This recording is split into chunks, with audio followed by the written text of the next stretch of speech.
Welcome to a very different kind of video. I've been trying to think of ways to do more card game oriented videos than I've been doing. And one thing I realized is that I could do, because I don't really see people doing this, I could do analysis style videos on every new booster set that comes out for Dragon Ball Super. But before then, I'm going to be taking a look back at all of the old booster sets, and then once we're caught up, I will review new sets as they come out. I had initially planned on getting all of these out in time to review Assault of the Saiyans on its release date. However, things didn't really work out between demotivation, all sorts of various other factors, getting busy, stuff like that. But hopefully, I should be able to have this done all before the Miraculous Collection comes out. I don't know. We might be able to pull it off by draft box, but I want to get right into this because I have no idea how long this is going to be. To go over this really quickly, you'll see pictures on screen of whatever card I'm talking about. If there are multiple versions, I will show off both of them. For example, SRs with SPRs, cards with championship promos, cards with alternate arts, unless that alternate art is from a set that we'll be reviewing, such as the Anniversary Box in the future. In addition to that, while this does not apply to Booster Set 1 Galactic Battle, there are reprints in some sets, whether they came as promos or as part of the set, again, such as the Anniversary Box. And I will not be I will be reviewing those reprints as if they are part of the set. Additionally, I will be reviewing any start deck cards that came in start decks with the set. For example, we'll be reviewing Starter Deck The Awakenings 5 exclusives, and I'll be reviewing those before the actual set itself. And in addition to that, we are also going to be reviewing promos that came along with the set, or in the case of sets that have gotten power boosters, we'll also be reviewing those when I get to them. Power boosters will get their own separate videos in the future once we are caught up. We're almost 3 minutes into this, and I haven't even started talking. So, starting off, as you would expect, of course, we're starting off with Set 1, Galactic Battle. Really quickly, I would like to mention that for all of these sets, I did not actually have, I did not do all of this myself. In fact, I did not do most of it. All I did was get the reds from Set 1, and then I asked some people to help. So, quick credits for Galactic Battle, because I was asked to credit for the people that helped me with sets 1 and 2.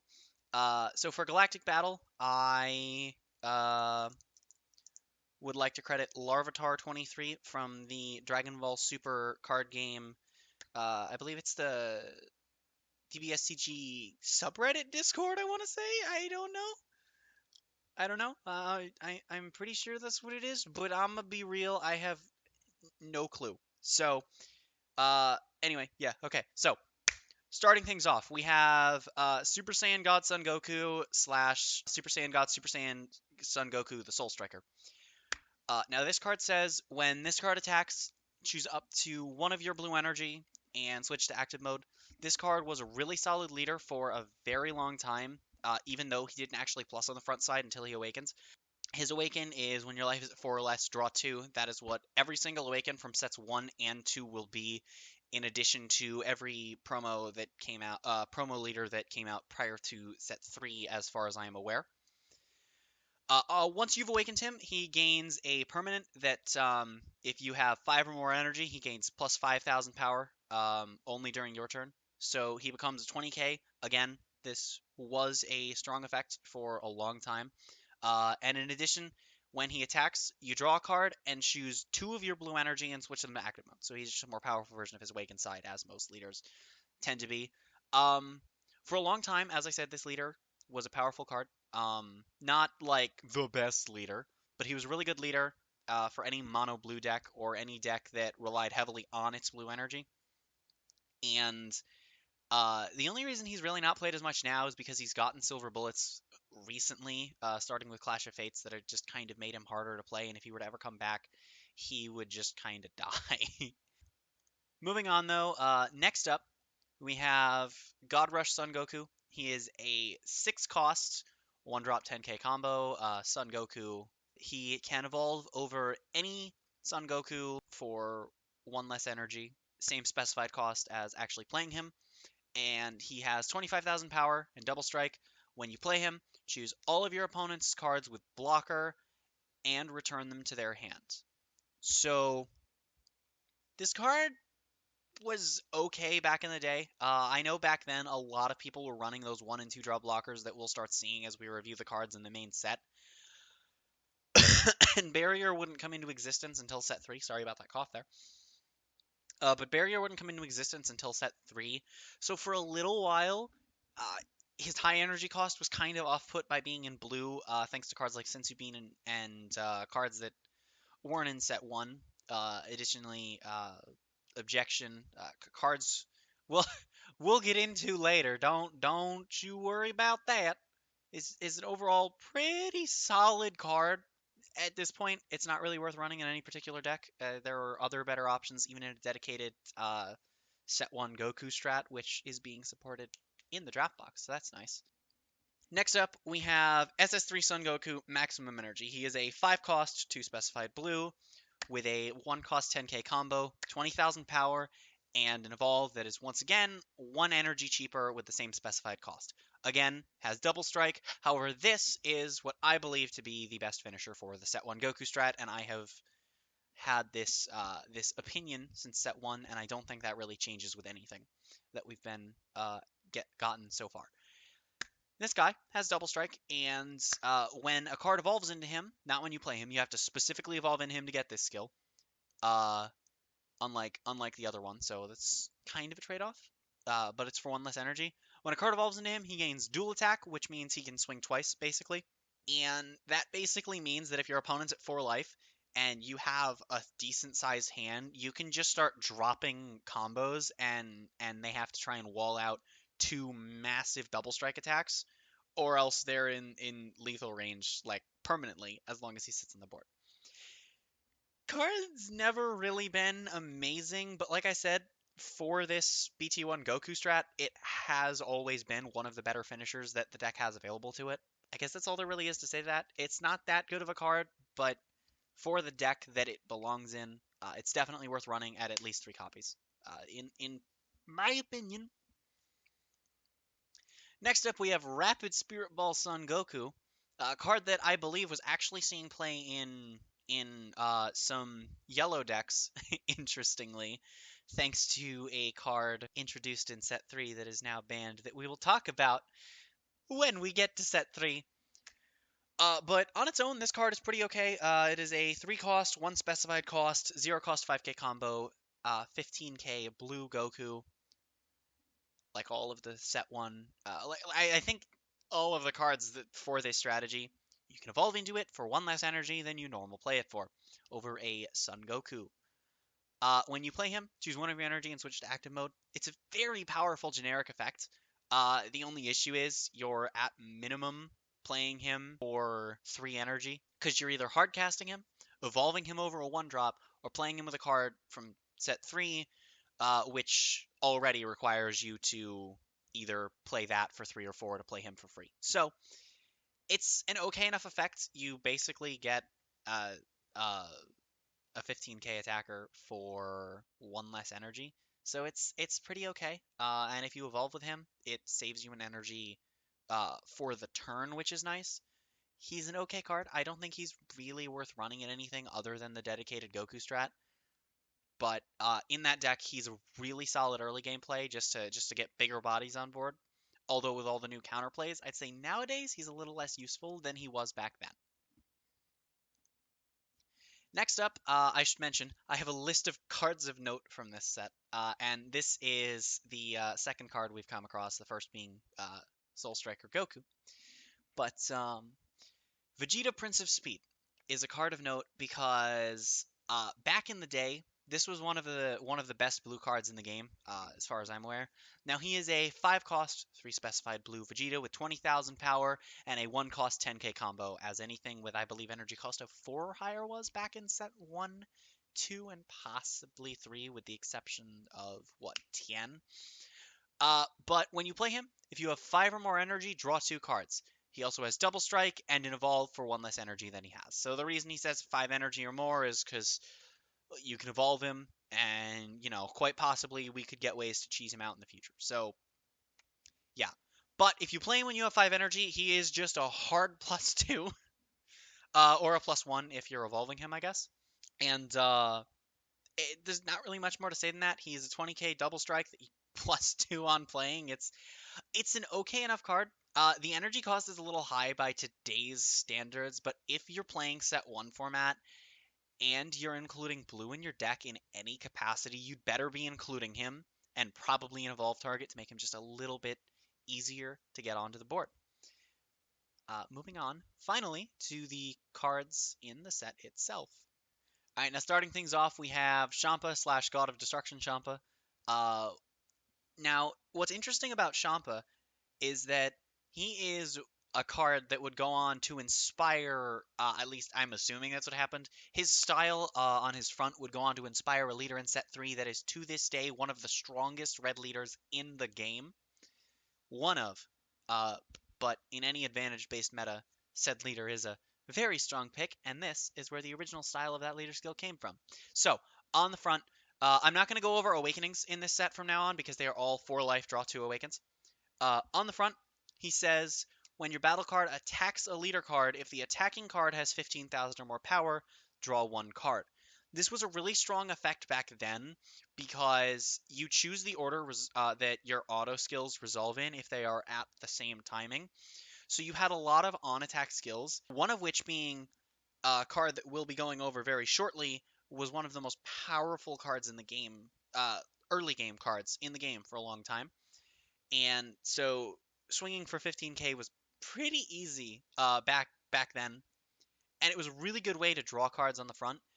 And it incentivized early aggro, which is Red's initial playstyle, and really something they've never truly dropped outside of Frieza Prison. And then once you awaken him, he loses the battle card attacking skill, but in exchange for that, he gains that when he attacks, unconditionally draw a card, which is honestly fine. It allows you to kind of sit back and wait for a moment, which is interesting. You can do a lot of interesting things where you can kind of build for an early game rush and then have a lot of counterplays for the late game to try and hit their hard plays in modern day. He's not the best leader in the world, but he's okay. And also, I should mention, forgot, he has an activate main, which is actually pretty solid. If you discard 1 card from your hand, you're able to choose himself or one of your battle cards that you have played in the battle area, and it gains double strike for the duration of the turn. This is actually a really solid skill in my opinion, and honestly, I think that if we got more support that worked with this leader, he could be a really solid leader even in the modern day. And while I am half memingly of the opinion that I much prefer draw leaders, I am aware that competitively, being a draw leader holds him back immensely.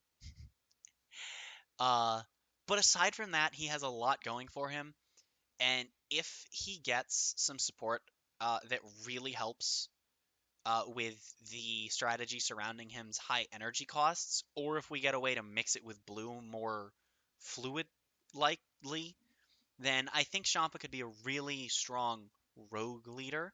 But right now, I think he's just kind of sitting somewhere in the meh basket.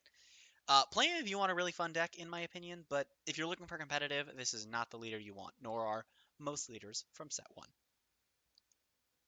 Moving on to the next leader card, we have Vados / Aid Vados, and I am 15 minutes into the recording, yay! Vados is mostly vanilla. On both sides, she has a permanent that says that she can attack battle cards in active mode. This leader, because of this skill, saw very, very fringe rogue play between the releases of the Anniversary Box and Assault of the Saiyans, because she was a really weird matchup for the Broly BR deck. So if you happen to deal with that deck a lot, you can build around that skill of hers and just keep swinging at the Brolys and hope that they don't have more. In addition, on her Awaken side, when she attacks, draw a card, and if she's attacking a battle card, she gains an additional 5,000 power for the duration of the turn, automatically making her a 20k. And yeah, so with this and another battle card that I believe it was a promo that came out later, and it is a card that says that when your leader card attacks a battle card, both that and your leader gain the 5k, clearly meant to work with this Vados, making you swing 25k, which I have to check really quickly, but I do believe that is the base power. Nope, I'm wrong. I'm sorry. That's the base power of the 6-drop Broly BR. Um, as far as in the set 1 days go, Vados was definitely an annoying leader to deal with because she could get rid of some of your stronger blockers and things you were just kind of letting sit on the board. She was able to hard shut down the Goku strat if you weren't careful. Uh, and she didn't really age well, but again, when we get decks that really rely on their battle cards, she can get to be a really nice rogue leader, and I think that's kind of what the set 1 red leaders have just become at this point. And next up we have Assassin Hit on his Awakened side. When he attacks, he gains 5,000 for the turn. He is a 15k swing who doesn't generate advantage on the front. This is okay. Um, if you're able to self-awaken very quickly, this is nice just to have for a turn or two. And then when he awakens, when he attacks, you're able to draw a card, and then he'll still be gaining his 5k. But in addition to that, when your opponent activates Blocker once per turn, you can discard a red card from your hand, and if you do, you negate that blocker. He's okay. If we ever enter a very blocker-heavy meta, see, then Hit could be a really powerful red leader, in my opinion. I also think that in a blocker meta, Red's probably just going to do well at punching through them anyway, but that's besides the point. Back in the day, Hit was an okay leader. I'd say he's the worst of the 3 Reds, unless, again, super blocker heavy meta. But he was an okay pick back in set 1 format. I don't exactly know what you'd do to build around him, if I'm being completely honest, back then or modern day. But he is an okay leader, and he does have the alien trait, which does matter with some new support coming in the draft box. So that's good to keep in mind if that's what you're looking for, but there are better leaders with that trait. Finally gonna get into the battle cards now that we're, you know, 18 minutes into the video. Starting things off, we have Destructive Terror Champa. He is a 6 cost. Yes, 6 cost, 2 red energy, 25k power Champa with an evolve that is 1 less energy than his proper cost. He has triple strike. Oh, and his evolve is also 1 higher specified cost, so that's cool. He has triple strike, and when you play him, all of your opponent's battle cards with 15,000 power are chosen and killed, 15,000 or less. And also same combo power as all other high cost cards back then. Modern day, he's a little too slow, and honestly, there never really have been any evolved targets that are that good for him. I believe there's a 1-drop Champa, but eh. I don't think that the Champa engine, outside of one specific card that has been really powerful in the entire game's history, is worth playing now.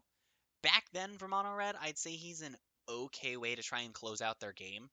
This does shut down any blockers without barrier really nicely, that are like almost every non-barrier blocker that's 3-drop or less, which is usually what you're gonna run into. So it has some amount of utility, but like I said, it's a little slow. It's another one of those situations where you just really need to off-put that cost. But in red, that's a lot harder to do. I think red actually has the least energy manipulation of any color in the game. So I could be wrong on that, and I'm sorry if I am. But anyway, moving on.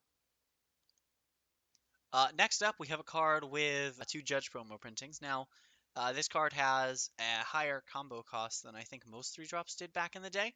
But that is because he is a 3-drop, 2 red, 16k, 1 cost 10k combo Champa. When you combo with him, the attacking card gains double strike for the duration of the battle. This is a very powerful effect. This is a very powerful effect. And if you want to know how powerful it is, this card has seen consistent play through nearly every metagame this game has ever seen. Now, okay, I realize that statement's not entirely true, but the card that has started to see play more recently has the exact same effect. They gave a functional reprint of this guy without actually reprinting him. So if you really wanted to play 8 of this guy, you can. This is a very powerful effect for any deck. You don't even have to play him in red because combos, of course, don't have a specified cost on them unless we get that in the future. I mean, I don't really know. It's definitely a card worth considering for any deck lacking in strike keywords, especially if your focus is on aggro or on decks with trouble closing games out. He is another one of my cards of note for this reason. As I said, him and his functional reprint, nearly every meta landscape, you will find this card. Someone is running it. Even some decks that are otherwise mono black have run this. Okay, it's a good card. Next up, we have Scheming Champa. This is an interesting card. He is a 2-cost, 1 red Champa with 10,000 power, 0 cost 5k combo. When you play a red alien, it gains plus 5,000 power for the duration of the turn. Now, back in set 1, all of the red cards that weren't gods had the alien trait, so this applied to pretty much all of them. Now, I'd say back in set 1, this could be an okay enough play, if I'm being totally honest here. If only because it turned your Saiyan Kaba into a 20k double striker, it turned your vanilla hits into a 20k attacker, your frosts all got a lot bigger. I mean, back then, that 5k could really cripple somebody with the aggro that you could put out with red. Nowadays, I'd say he's a little more meh, although we are getting support for the red alien strategy in the draft box, which I will go over whenever we get around to that. And there's not really much to say about him. He's an okay enough card. If you're playing Pan Aliens for some reason, he's a really decent pick because you can resolve him before Pan, uh, and now you've played a 10k and still gotten the draw off. But there are other cards more worth playing. Like I said, back in the day, if you were building this deck, I'd say maybe you could run a couple copies of him and get away with it. But I do think that with the natural aggro red puts out without him, you're probably better off spending that 2 energy elsewhere. Next up, we have Manipulating God Champa. He is a 1-cost, 1 red Champa with a 5,000 power and a 0-cost 5k combo. I don't know why I said a 5,000 power. I am stupid. When you play him, you check the top 7 of your deck and search for a red Champa among them, add it to your hand, and shuffle your deck. This, along with, I believe every color got something vaguely similar to this, with the exception of greens costing 2 because Bandai hates green. Well, okay, green got 2 of them, but one of them costs 2 energy because Bandai hates green.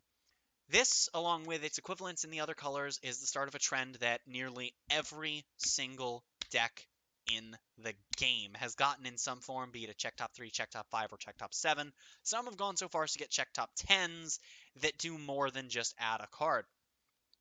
This is a very good card if you're building a deck around the Champa engine. Now, is that worth doing? It depends. If you're playing in the set 1 format, I think it could be a nice casual strat.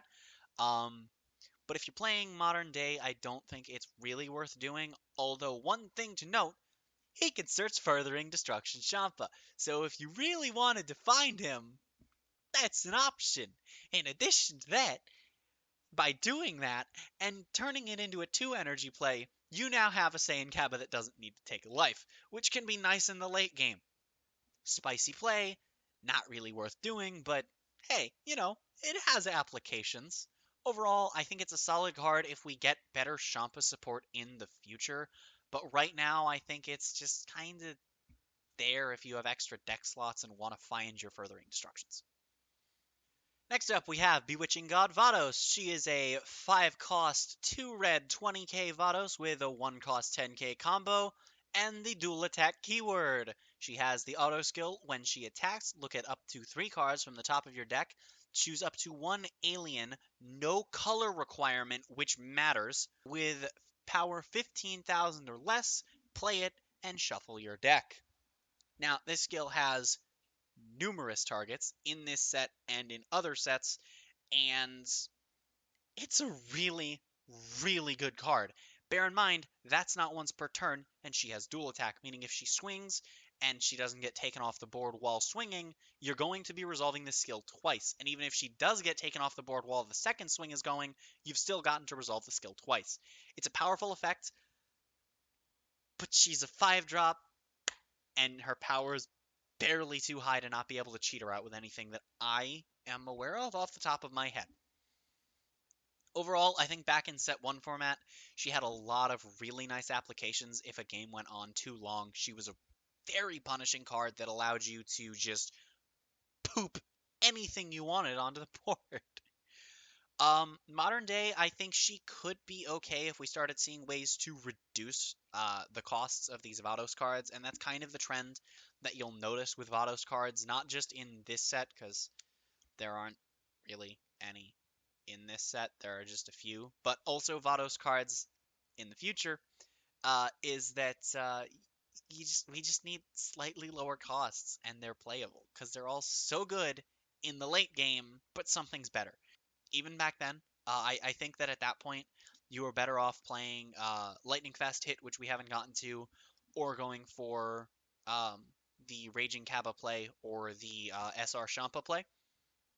But like I said, it has its applications. It had its applications. It may be worth considering if you are running an alien deck that's able to stall into the late game. But overall, it's just an okay card, I'd say. Next up is Calm-Hearted Vados, essentially a a lower cost and slightly worse version of uh, of the previous Vados, and also a higher cost, much worse version of the Champa that we also just reviewed. She is a 3 cost, 1 red Vados with 15,000 power and a 0 cost 5k combo. When you play her, look at 3 from the top of your deck, grab a red alien into your hand, and then shuffle your deck. Effects like this would later become 1-drop effects. And because effects like this would later become effects of 1-drop, she has really fallen off.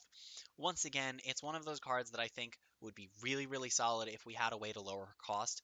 And unfortunately, even though we have cards at this point that can cheat her out because of her 15k stat line, she's still not worth all the effort for an okay search effect that you can whiff. Overall, I think back then, maybe include 2 or 3 copies in the deck, but I don't think that she is that good of a card. I don't think she's really ever been that amazing of a card. And I do think there are much better options. Moving on, we have our first card with an errata, which I will be displaying as I discuss it. But first, Divine Aid Vados. Divine Aid Vados has 0 cost, 0 combo power. She is a 2-drop with a 1 red specified cost and 12,000 power as her base. When you combo with this card, if your leader card is red and your life is 4 or lower, draw 1 card and add plus 10,000 power to this card's combo for the duration of the turn. So she, if your life is at 4 or less, becomes a draw and a 10k for no energy cost whatsoever. Now you're probably wondering, well, what's the errata? Well, it's kind of irrelevant because of newer super combos, but she's just been errata to be given the super combo keyword, which basically says that you can only include 4 cards with the super combo keyword in your deck. This was done with the release of Series 3, because prior to that, there was only 1 super combo for each color, so there was no reason to have this on the text. Now we have several super combos, and in future instances of super combos appearing, unless they do something different, I'll just be describing them as super combos. Super combos have changed, however, and we'll get into that in later sets. Next up, we've got Lightning Fast Hit. The next card of note on my list, actually, and that is because he is the original burn card in this game. He is a 6 cost, 2 red, 25,000 power hit, which is pretty okay for the cost you're getting. He has double strike. He can evolve for 1 less energy with 1 more red, and he is a 1 cost 10k combo. When a card evolves into this card, inflict 2 damage to your opponent. That's it. It's just burn for 2. Screw you. If you're wondering why this is a card of note, it's because it was up until around, I want to say, set 5, but it may have been World Tournament when this card really slowed down. Any mono red deck was running this with the vanilla hit that will also flash on screen right now. It's a 2-drop, 15k with a specified cost of 1, 5k combo, 0 combo cost. Pretty simple, and this card also has an SPR. I guess we're just lumping him in with the rest of this. And he was a really solid option if you could get your opponent down to 2 life, because he just ended the game right then and there.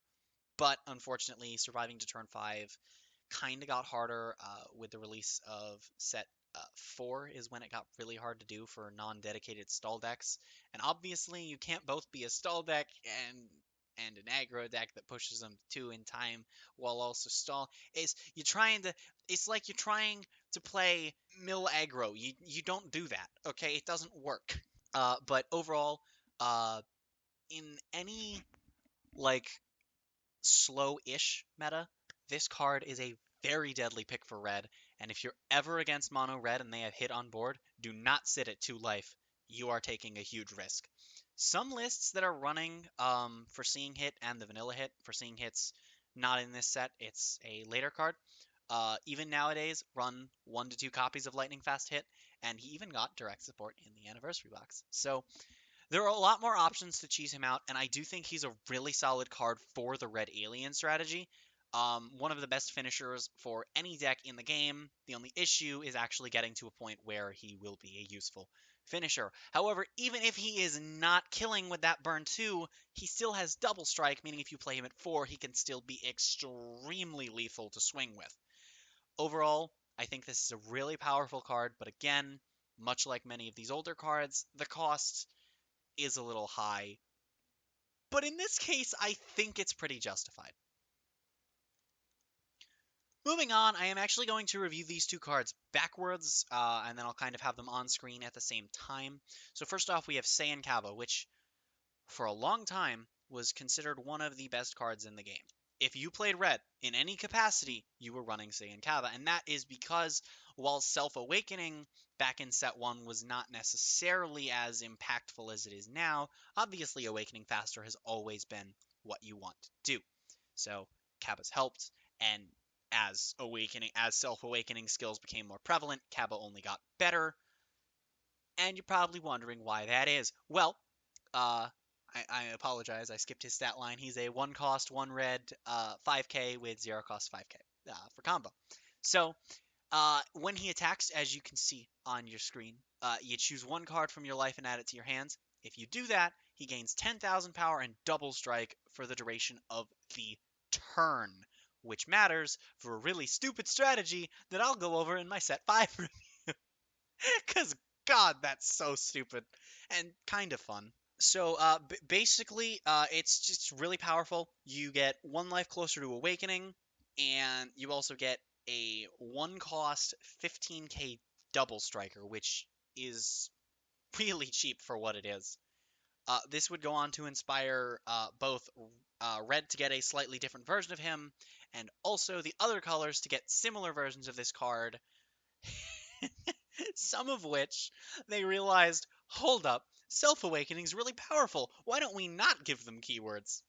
But it gets better because back in the set 1 days, what was even more worth it was also another option for a finishing play or an option to get their life down to open them up to lightning fast hit. We have Raging Kaba, a 4 cost to red, 20k Kaba with 1 cost for combo and 10k combo power. You can evolve him for 1 less energy and the same specified cost. He has double strike built in, and then when a card evolves into this card, switch this card to active mode. For those of you who don't know, uh, the evolve and EX evolve keywords, if the card they evolve over is in rest, they evolve in rest. Pretty simple. But skills like this just say, nah. So you can swing with Kaba, drop another 3 energy, and swing with him again. Except now it's 30k. It's really, really good for set 1. But modern day, this play has just become really obsolete and dated.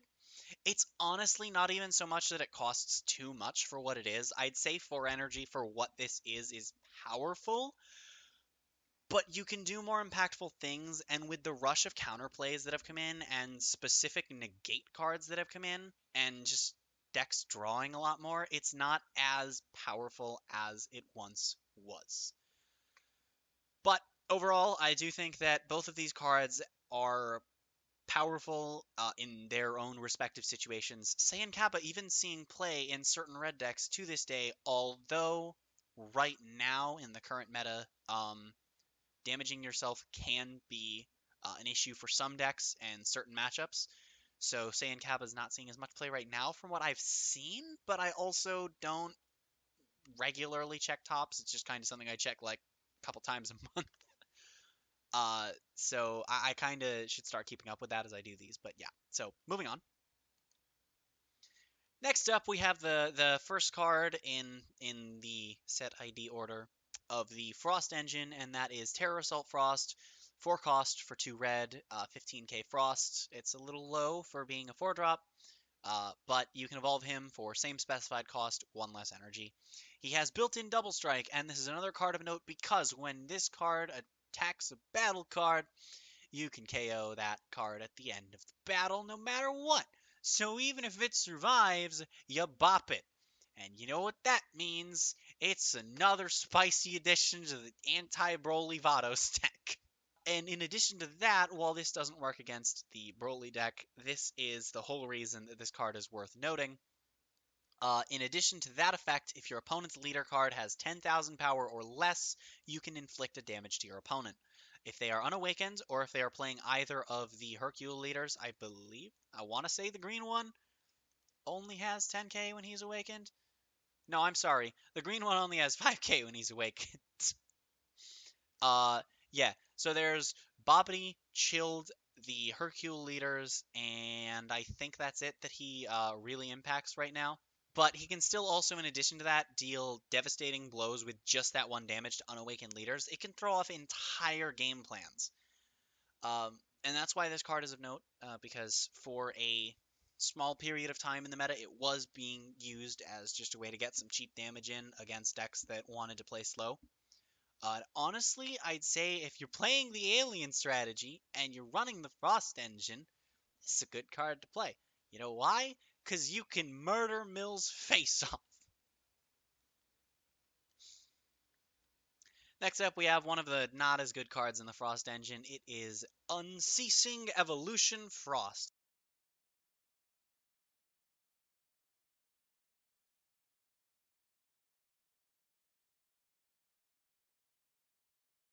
Next up, we have the card that enables the Frost engine, and that is Evolution Premonition Frost. He is a 1 cost 5k red Frost with no combo cost and 5,000 combo power. Activate main. You can use any color 2 energy, and you look at the top 7 cards of your deck, up to 7. Choose 1 Frost with Evolve from among them, and evolve it into this card. Then shuffle your deck. This basically makes the 4 drop Frost cost the same as the 3 drop we just went over, and basically makes it strictly better. In addition to this, we've received future Frost cards, I believe ones with Evolve. So, and any future Frosts with Evolve can now be played for 3 energy as of, the game's inception. So it's a card that basically just kind of sits in waiting for good Frost cards to come out with Evolve. Right now, I don't think it's worth playing personally, but if you want to try running the Terror Assault Frost cheese damage burn thing, then this is, of course, the best way to get it done, although I don't think it's worth dedicating 7 to 8 deck slots to. Next up, we have just a really meh card. This is honestly what the bulk of most sets is. uh, it's just a 3 drop with 1 specified cost, 15k Botamo. This card can attack battle cards that are in active mode. It's decent for the Vado strat, but that's about it. Botamo of Universe 6 is a 1 cost 5k blocker. We'll have a lot of cards like this. It's just a simple blocker. Back in set 1, these were strong cards that a lot of people were running the 1 drop versions of at 4, and they just kind of fell off over time in favor of better blockers, be it for revenge blockers, barrier blockers, or free blockers. these don't really see that much play unless the character on them is specifically worth it anymore. Next up is Ironwall Magetta. This card cannot be KO'd in battle. He is overcosted for what he is. Back in the day, this card was really solid for what he was, as removal was strongly lacking even within green itself, which is removal and hand destruction the color. But nowadays, this is just not as strong an effect as it could be, and we have stronger effects than this. Next up, Magetta of Universe 6. He is a 2-drop 10k blocker with a specified cost of 1, just a stronger version of Botamo. Again, these were seeing play at medium to high ratios in Set 1 era decks that had space for them, just because blockers back then were just really powerful. Especially because we only had 1 negate per color, and, we didn't really have as many options back in the day.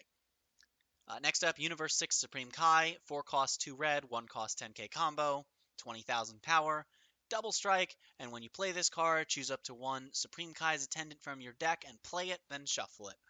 It's an okay enough card, I guess, but it plays a pretty crappy card, and honestly, if we got a better Supreme Kai's attendant, this card could get really, really stupid. Like, if we ever get a good Supreme Kai's attendant, big spice.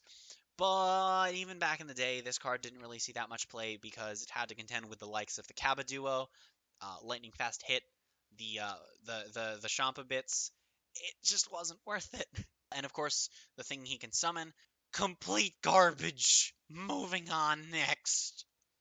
Next, we get into extra cards. This is the way sets are formatted. They are basically a complete fustercluck, but as soon as you get to the end of battle cards, you'll hit all of the extra cards for a color. Starting things off, we have Assassination Plot. This is a 4-cost card with a specified cost of 2 reds. That is an activate main. You can choose any number of opponent's battle cards whose total power is 30k or less. Gone. The inception of Barrier has made this card significantly weaker, and also the pacing of the game increasing has made this card weaker, and also seeing cards have more power for less cost has made this card a lot weaker. Are you seeing the problems? This is a very inefficient form of removal, and even back in the day, I don't think it was worth running due to just being able to focus more on your hard aggro plays. It's just, yeah. Next up, we have one of the spicier negates the game has ever seen, and that's Vados' Assistance. This card is a counter-attack, 1 cost, red, and you just negate the attack and switch one of your battle cards to active mode. If you're able to get a high-powered blocker modern day, this is a pretty spicy card to run if you're able to also run red in that deck. Back in the day, this card was okay enough. You could use this to negate an attack and then protect something that had already swung, such as a Champa, SR, or a Lightning Fast Hit, or a Raging Kaba, and protect them from being attacked by not Vados decks for the rest of the turn. But with time, this card hasn't aged super well, and red has gotten far more powerful negates, although this is probably red's best negate that is not locked behind a leader in some form or another. In fact, I think it might be the only negate red has that's not locked behind some form of leader. Moving on. Next up, we have Fickle Destruction, and this card is kind of okay. You choose one of your opponent's battle cards with 12,000 or less power, and you KO it. It's okay enough. This is an okay enough removal card for red decks, although we have a card that is a strictly better version of this card, but is red leader locked. This was an okay form of removal back in the day, and only costing 1 energy did allow you to keep moving for your aggro plays. And technically speaking, uh, if you were to use 4 of these, you could KO a lot more power than Assassination Plot lets you, although you can't KO a 30k with it. It's an okay card if you're running red as a splash in a non-red deck. Modern day, I don't really think there's any reason to run it. But if you have spare deck space and you don't know what to run, this could certainly be an option to catch your opponent off guard if you know people around you are playing cards with low power. And the last red card we've got is Kaba's Awakening. Activate battle, choose up to one of your red cards, and it gains plus 6,000 power for the duration of the turn. In addition, it is a 0-cost card. It's basically just a 6k combo in your hands. This card's pretty okay. You're able to defend your stuff with it, and it also works on leaders, which is nice since it just chooses one of your cards in battle. It chooses one of your red cards, but only adds for the battle, so you just choose something random. I mean, who cares? This ended up after the anniversary box drop being a really spicy tech in dedicated pan leader decks. Which, if you don't know what that card is, just wait for the set 3 review and the anniversary box review, and we'll get over that. But this basically, with the pan and the anniversary box trunks, will allow you to activate her skill more consistently than just with the set 3 Vegeta, and it's just all kinds of spice in pan outside of modern day pan decks, post anniversary box pan specifically. This card isn't all that good, in my opinion. It's certainly not bad, but I don't think it's worth dedicating a whole lot of deck space to unless you have the spare space for it. And even then, I think that there are better options. Although maybe in set 1 era, you could consider it. Alright, finally moving on to Blue proper. We have Vegeta slash Super Saiyan Blue Vegeta. And this guy has the same skill on his front and his back. Activate main once per turn. Choose one card from your life and add it to your hands. And if you do, this card gains critical for the duration of the turn. However, on his awakened side, the skill goes on to say that if you have 7 or more blue energy, he also gains plus 10,000 power for the duration of the turn. And in addition to that, when he attacks, draw a card. This was one of the most powerful leaders of Set 1's format, and it's because of a deck that I call Red-Blue Suicide Aggro, where basically you'd combine him with Saiyan Kaba slash Raging Kaba to just beat everyone to death with really fast, really cheap pokes that just had crit and double strike and ended games quickly. The deck can't really sustain itself, and if it goes into the late game, and just decks built around this leader in general, because you'd still build roughly the same thing, decks built around him don't really sustain themselves into the late game, and against stall decks, they pretty much hard lose. And against modern hard aggro, this leader doesn't really fare quite as well, and I think there are better leaders for the strategy that he does.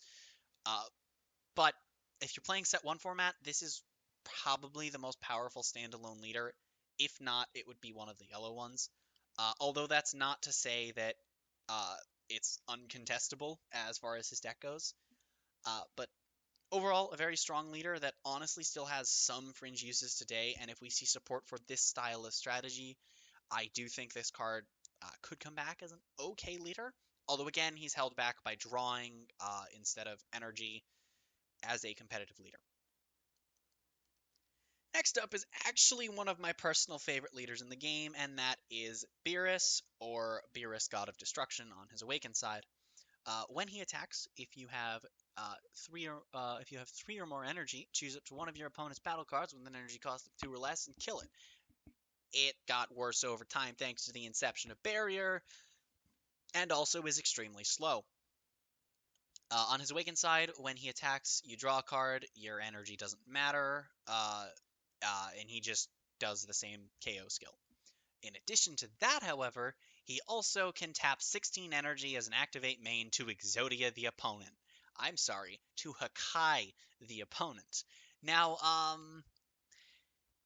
this leader is terrible. Even with all of the support that he's gotten, both direct and indirect, ranging from red to blue to green to yellow, all the crazy ways to stall that this leader has gotten, he has always been barely too slow to keep up. And I mean barely. I mean like aside from going into Storm and Broly BR, this thing could do pretty solid against anything if you just slowed it down a little bit. The only issue is that's after slowing it down as much as you already could. It's so bad, but it's so fun. If you're looking for a fun casual deck, look at all the different combinations from mono blue to red blue to green blue to yellow blue. I mean, there's all sorts of crazy combinations and wacky strategies you can try around this leader. But overall, unfortunately, modern day he ends up being a worse version of basically any other stall deck, and that's the only thing he's really good at. He is accompanied by a very powerful card that is specifically locked behind him, although because of that, that card doesn't really see competitive play. As far as I'm aware, this card has never topped a major event as the leader of a deck. And I'm aware that's not unique to him, but whew, arguably one of the worst leaders in the game. If you're looking for a competitive leader, look basically anywhere else. If you're looking for a very fun casual leader, I'd say give this guy a shot. None of the cards in really any of his builds are expensive. You don't really need anything super expensive that I'm aware of, unless you're going for crazy high rarities. And overall, it's just a fun deck. It's there's so much you can do with him. Moving on, we have Son Goku slash Super Saiyan Blue Son Goku, the leader card that was used to largely promote this game's inception. On his front side, when he attacks, he gains 1,000 for each of your energy. So his front side is strictly worse hit. You'll notice this begins the trend of blue getting shafted. You'll notice when we get into green that it begins the trend of blue getting shafted slightly less than green. But anyway, when he awakens, he does gain a very powerful effect, even becoming the only leader to this day with the ability to attack twice built into itself, and one of 3 leaders to this day with the ability to attack. I'm sorry, 4 leaders to this day with the ability to attack twice, even with outside support. And I made a mistake. There is one other leader that can swing twice. We'll get into him when we get to it. This guy, when he's awakened, says that if you have 7 or more energy, this card gains dual attack, and that's just it's just a meme. Also, when this card attacks once per turn, since he can get dual attack, draw 1 card, and then this card gains 1,000 power for each 1 energy for the duration of the turn. So if you have his dual attack, that means that you are bare minimum getting 2 22k swings, and the first one's going to draw you a card. He was an okay leader back in the day, although, honestly, in the set 1 era, I'd say he's the worst blue leader, because for what you're doing with him, you're either better off running Soul Striker for the energy manipulation provided. You're better off with Vegeta for the aggro he provides, or even yes, you're better off with the Beerus leader if you're trying to build a stall ramp strategy. However, since then, he's gotten better than Beerus just because Blue has gotten more ways to ramp, more ways to manipulate their energy and just hold things off. He's not that good of a leader in any particular format, but he's also not awful. His main drawback is he's got a very weak front side, but if you're able to awaken quickly enough, he can be an okay leader if you want to build just a fun little casual deck around, but definitely not worth trying to build competitive unless you're like me and you want to see how far you can push terrible cards. I say terrible, I push terrible cards. I want to reiterate, this leader's not total garbage, but you really need to focus on Self-Awakening, which can hurt your late game. Next up, into the blue battle cards, now that I'm an hour into the recording. We have Godbreak Son Goku, the first blue SR we'll be talking about today. He also has an SPR, and he is a 7 cost, 3 specified cost, 30k Goku with 1 cost 10k combo. You can evolve him for 1 less energy and the same specified cost. He has double strike, and honestly, I'd say that he is probably debatably a better finisher than the SS3 Goku for that Goku strat. However, I think the Goku is better. But his permanent does say that your opponent cannot activate counter against this card attack and cannot activate blocker during this card's attack either. That is a very powerful effect that we have seen on cards few and far between, and I believe, let me just check really quickly, I believe he might be one of 2 cards in the entire game to both prevent blocker and counter during his attacks. Yes, he is one of 2 cards in the entire game to do this, although granted there are cards that do each separately. But yeah, so he's a really solid card in set 1 format due to Blue's inherent ability to ramp really quickly if you're playing the deck correctly. And in addition to that, he's a really strong finisher for the Goku strategy. So if you're looking to build that, this is a must-have. Minimum 2 copies, but you could afford running 2 because you don't really want to see him until the late game. And if you're running any other deck, he's just okay. Another card that's not really for the Goku strategy, but works in it by being a Goku. We have Overflowing Spirit, Super Saiyan Blue Goku, which is how I will read out this name because I hate that mouthful of a name, and Super Saiyan Blue just sounds really, really nice. He is a 4-cost, 2 blue, 15k Goku with the 4-cost combo power as you'd expect. He has built-in critical, which is pretty okay, and during your turn, if you have 5 or more energy, he gains 10,000 power. Now, this card is okay, I'd say, for the time, but modern day, it's not really worth playing. In set 1 format, I'd say maybe run 2 copies of it just to have something to slap out if you need to put out something and you can't evolve over a Goku. So overall, it's an okay enough card. As time has progressed, this card's just kind of been phased out by stronger cards for less commitment, less conditions, less cost. It's just not really worth it modern day. But back in set 1, this card was a solid pick for any mono blue deck, especially the Son Goku strat. Next up, we have the Heart and Soul of the Son Goku strat, and also a solid card in any Vegito or Gogeta strat, if we're being totally honest with ourselves. And that is Kind Saiyan Son Goku, a 1-cost 5k. Like I said about the Champa, this is the sort of thing we'll start to see, and that is checking the top 7. It's the same skill, but you're searching for a Son Goku, blue Son Goku, instead of a red Champa. So this is a very powerful card in, honestly, the game. This card, if they print good blue Gokus, effectively makes them searchable. I mean, 7's a crazy search net, and as the game goes on, that search net only becomes a higher percentage of your deck.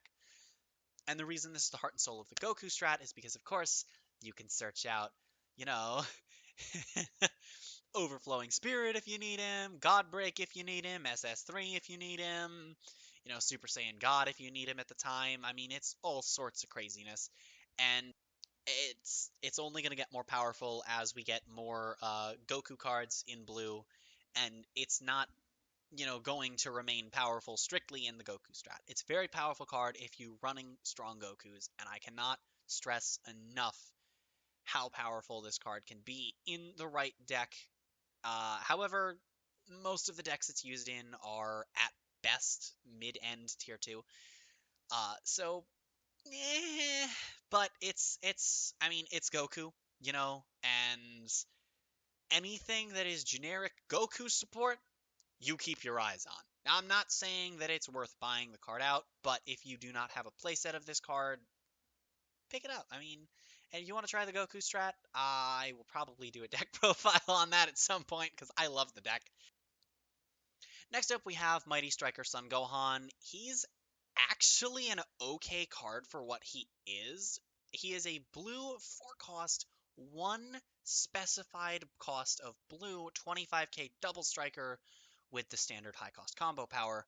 And honestly, for set 1, this is a really solid stat lineup. His specified cost is 1, which makes him really powerful in slow, like stally multicolor decks. Specifically, if you wanted to build set 1 blue-yellow, I think he could be really good as just a mid-game power play. But overall, because of his high energy cost, I do think that he requires just a bit too much dedication and commitment to stick with. So unfortunately, I don't really recommend running this card, again, unless you're running set 1 format blue-yellow, in which case, maybe run him as a mid-game play at best. Next up, we have Vanilla Goten. This is a classic 2-drop vanilla, and if you're wondering what the difference between classic and modern vanillas are, it's that modern 2 and 3-drop vanillas have extra power. They have their power times 10,000, but their specified costs are 2 instead of 1. And then classics have a specified cost of 1, except they have 15 and 20,000 power respectively for the 2 and 3 drops. Nothing really to say about this Goten other than he is an okay enough fusion target with the vanilla trunks that we'll get to in just a moment. I mean, he's okay. Vanillas back in the day were played for their stat line because they were just cheap ways to throw out pokes that could hurt awakened leaders with the 2 drops. So if you're playing set 1 format, consider including a few of these, but they're nothing super right home about E. Next up, we have God Charge Vegeta, and this is the part of the counterpart to the Goku strat, although it's never really made itself into a proper build. This specifically, of course, is the counterpart to the God Break Son Goku. being 1 less cost, 5,000 less power, and pretty much the same evolve conditions. Instead of double strike, however, he has dual attack and critical, which I cannot stress to you enough how powerful of a combination of keywords that is, but his high energy cost kind of sets that off. In a way that in set 1 format's pretty balanced, I think he's an okay card. And in addition to that, he has the high stats combo cost, and when a card evolves into him, choose one of your opponent's battle cards with blocker and bounce it to their hand. So it's a pretty decent card, honestly. I'd say that effect feels lacking for what he costs, but when you consider dual attack and critical both being on him, and also this being, the same set that Furthering Destruction Shampoo was in, this is actually a decently powerful card that you can build around in set 1 format, but its speed is a little slow, and it's the set 1 problem. Modern day, this card's not really worth running. But if we get support for a Vegeta equivalent of the Goku strat that makes him playable, I do think this card is worth keeping an eye on. And if you want to build a dedicated Vegeta deck that has lots of ramping in it, this card is definitely something worth at least considering. Although there are better Vegetas to use as finishers that have been printed since. Next up, we have, honestly, the better counterpart to the Vanilla, which I'll probably also just flop up on screen along with this. The Vanilla is a 3-drop 20k with a specified cost of 1. Assailant Vegeta, however, sacrifices 5k power in exchange for the critical keyword. I think this is basically just a better version of the Vanilla. That 5k power doesn't really matter when you're poking with critical, because critical, really powerful keyword in set 1 format. Like, I think it's probably, aside from Victory and Quadruple Strike, which are beasts of their own, I think it's probably the best offensive keyword just with all of the cards that have it. And set 1 really emphasizes this, in my opinion, as well. Um, yeah, I guess there's not really much else to say. It's just it's a solid card for 3 energy. The specified cost of 1 makes it even better than it already would be because it allows you to blend other colors with it. But modern day, we have more powerful cards that are more impactful for the same or less cost. Next up, we, of course, since we got a Goten, we have to have a Vanilla Trunks because every Goten and every Trunks have each other as counterparts. This is a running theme, you'll notice, and it's set up for the Gotenks deck that has incoherent here and there support, including some in this set in the form of these 2 Vanillas and cards we'll get into later. It's just a 2-drop Vanilla. Again, these were okay in set 1 days because they could poke at even Awakened leaders and just make your opponent care even slightly, which, is decent. And 2 energy wasn't that big a deal back then, especially because games went on a bit longer unless you were against Suicide aggro. So, I mean, it's nice to think about. There's not really much to say. It's a Vanilla. Next up, we have Bulma God Tempter. 1-drop Bulma with 1000 power and the low cost combo stats, and when you play her, you choose a Whis with an energy cost of 4 or less from your deck, add it to your hand, and shuffle your deck. Hard search any Whis with an energy cost of 4 or less. This was an okay card back in the day because you could search out Whis the Resting Attendant, which we'll go over later, but it was an okay card in mono blue. In certain blue aggro related decks, you have one particular interesting target that reduces the cost of Beerus by 1, which then turns a couple of certain 4 and 5 drops down by a cost, which lets you play things for cheaper, and then you have blue, so you have all sorts of staples to manipulate your energy, and it's just basically what I'm saying is this card is dependent on the Beerus and Whis cards that we get. Okay card. Back in the day, it's solid in mono blue and definitely worth running at least a few copies of, but overall nothing to write home about, especially not in this day and age. Next up, we have Beerus, General of Demolition, a 7-cost, 3 blue, 25k Beerus, with, of course, the standard combo lineup for his cost. Even modern day, 7 drops tend to have that combo cost and power. He has Triple Strike, which was much rarer back then than it is now, and even now it's kind of hard to come by. When he attacks a leader card, your opponent chooses 2 cards from their hand and discards them. If they don't, choose all of your opponent's battle cards and energy and place them in the drop area. You tell your opponent to discard 2 and start over. Yeah, powerful effect. And honestly, I'd say being a 7 drop for that kind of effect, even today, is justified. If we get a way to start consistently putting him out, I mean, you only need to get to 6 energy to do it. It's definitely solid, but unfortunately, he's not really worth playing in the Beerus deck because that deck is very defensive, and this card is clearly trying to be offensive. And you just stop playing Millstorm. If you're wondering what Millstorm is, it's a combination of Janemba Mill and the old blue yellow Storm deck where it was a meme. It was a joke in the Discord, and I regret nothing. It's a really solid card if you're able to push out enough energy to play him, but unfortunately, if he doesn't close, there's no way you. It's just too much energy commitment.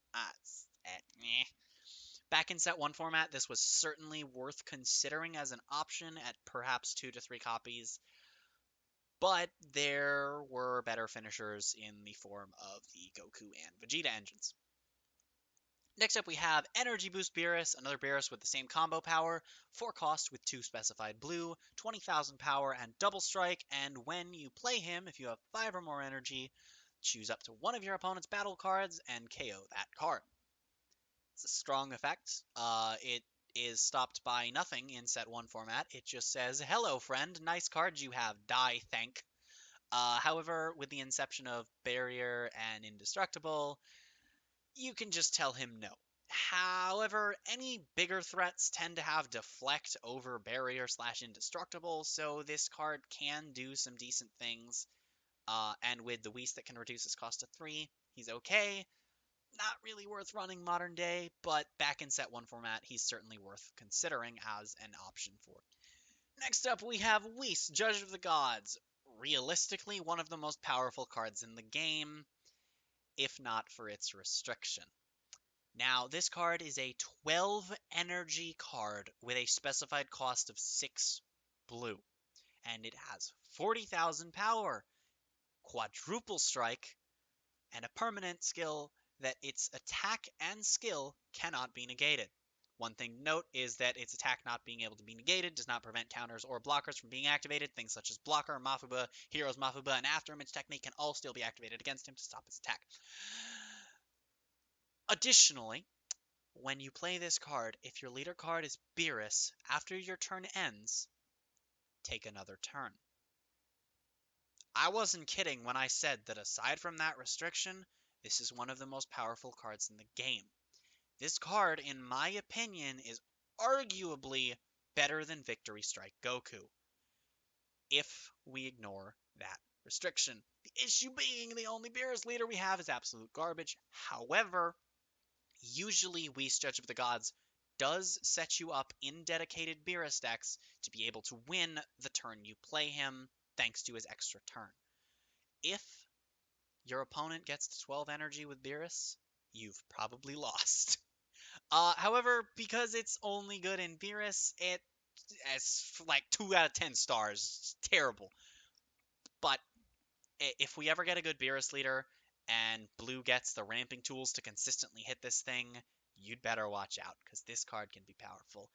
But until then, it sucks! Now, one thing you'll notice is that I like overhyping cards and then telling you how they're disappointing.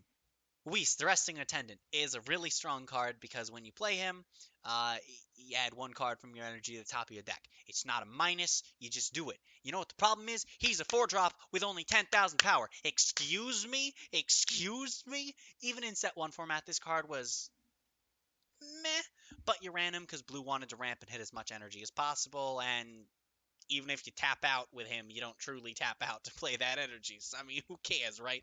Also, he's searchable by Boma, so that's a really strong upside he's got going on, is that he is hard searchable. It's an okay card in set 1 format. Pretty much from set 2 forward, ignore the fact that this thing exists. Next up, we have Boost Attack Piccolo. Super combo, same skill as Vados. Here's the errata. Next up, we have Taunting Piccolo. He is your 2-drop 10k blocker of the blue cards of the set. Okay card, definitely worth considering running in any dedicated blue deck or any mixed blue deck, even in set 1 format. But as time has progressed, of course, just like any other of these cheaper blockers, his use has just kind of fallen off. Next up is a very powerful card worth mentioning, and that is Energy Boosted Majin Buu. This card says, when you play this card, draw one card. It's just a 5k one cost. Yeah. You want to know how strong this card is? Now, I mean, it's not like super like OP Bandit nerf, but up until recently, any cards we had like this were given 4k power instead, or costed 2 energy instead of 1. So this was definitely a powerful effect for a long time if that was one of the big concerns they had. So it's certainly worth keeping in mind. Set 1 format, this is a must-have 4 of in any deck running blue. Next up, we have Ultimate Judgment Jocko. This card saw a little bit of just occasional play in certain topping lists. He's a 3 cost, 1 blue, 16k Jocko with the low costs combo lineup. And when you combo with him, you bounce one of your opponent's combo cards. Now, this gets around barrier because combo area cards don't have barrier. That only applies to the battle area. But this card's okay enough, honestly, because it can act as potentially a 20k. I believe there are cards that become 15k combo. There are other options worth considering, but if you are worried, if you're dealing with, say, a Goku's lineage heavy local meta, this could be worth considering in your deck because this gets around Goten, and as I said in that situation, I believe acts as a 20k combo. Next up, we have Mysterious Presence Monaka. He is a 3 cost, 1 blue, 15k. When you play him, if you do not have any battle cards other than this card in play, choose up to one of your opponent's battle cards, place it on top of the opponent's deck, and all cards that weren't under that card are placed in the drop area. That last part of the effect has become reminder text on removal effects in the future. That's just what happens. It's not that good. You can use it to get rid of important kill cards if you're like barely surviving, but the commitment of 3 energy for a 15k vanilla afterwards, not really worth it. Next up, we got Guardian North Kai, 1 drop, 5k blue blocker. I mean, good in set 1 format, and as formats progress, there are other cards that have just replaced it as more worth playing. Getting into the blue extra cards, we have Result of Training. This card saw some interesting, very few and far between play in blue stall decks. This is the sort of thing you'd see in basically just Beerus decks. For 5 energy, you can activate main. During this turn, you may activate your leader card's Awaken even if you have 5 or more life, and then you switch 4 of your energy to active mode. So it's basically a 1 cost that says if you have 5 energy. Honestly, if we ever get into a slow meta, this card could get really dumb. But that'll never happen. Not that we'll never hit a slow meta, just we'll never hit one quite slow enough for this card to be as stupid as it could be. But if we enter a meta of, Beerus, Zamasu blue yellow, Frieza prison, like that level of stall, then yeah, okay, Result of Training could get kind of dumb, but like we need a bit slower than those for this to really matter. And if this did become a staple, people would just start swinging at you, so it didn't matter. So you have dead cards. It's too easy to play around, and it costs way too much for what it does. But if you want to meme on people, have fun. And also effects like this, while leader locked, have gotten cheaper on a select few other decks. So that is something to keep in mind. Moving on. Next up, we have Objection. Best ramp card in the entire game. It's just a 2 cost with only 1 specified blue. Take a card from your hand and put it into your energy. That's it. That's all it does. It's 3 energy turn 2, and then you activate 2 more of these turn 3, and boom, you've got what, 6 energy? In all seriousness, though, this is a very powerful ramp card. It's a really nice turn 2 play if you're playing dedicated ramp decks, and it even saw this nice little reprint that looks absolutely terrible in my opinion, until you see it in person where the foiling makes it look amazing, and that's how a lot of Dragon Ball Super arts are. Objection, if you're playing, well, I can't say if you're playing blue decks, run it, but if you're playing blue decks before set 6, you run it. Period. End of story.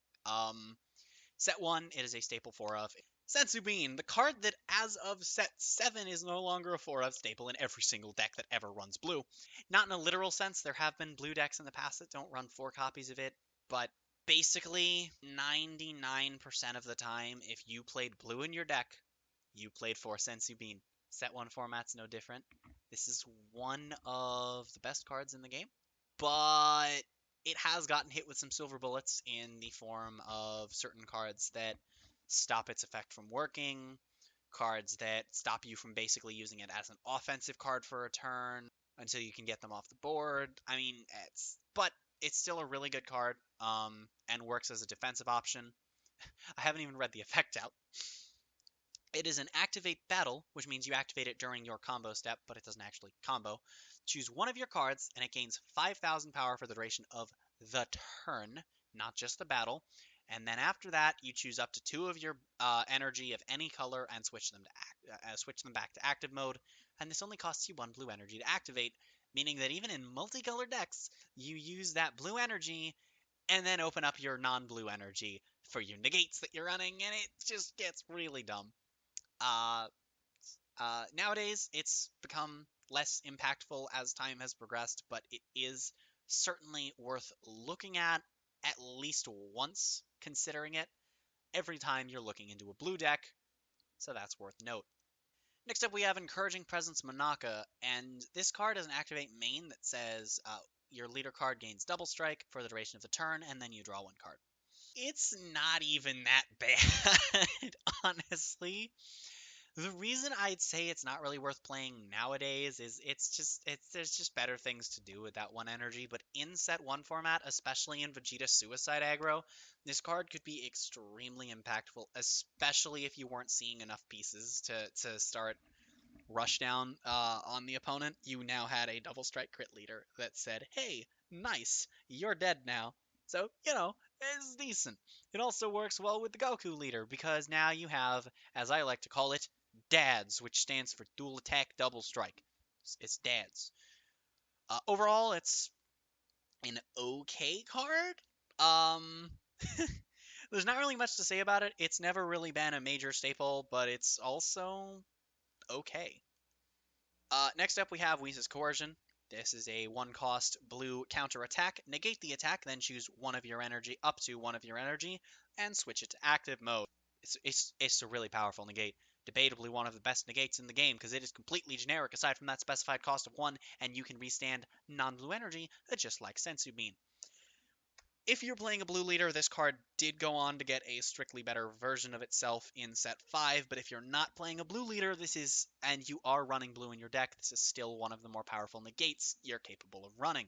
This card has gone on to see play in several multicolor decks that include the color blue because of its insane versatility on defense, and pairing it with Sensu Bean also just lets you do wacky, crazy shenanigans that open up weird color combinations to activate strange negate combinations on the opponent's turn, and even allow you to do weird, spicy stuff in blue-yellow with Crusher Ball and Bloodlust and the whatnot. I have seen people call it the best negate in the game, even post Assault of the Saiyans, and while I don't think I agree with that, it's certainly up there.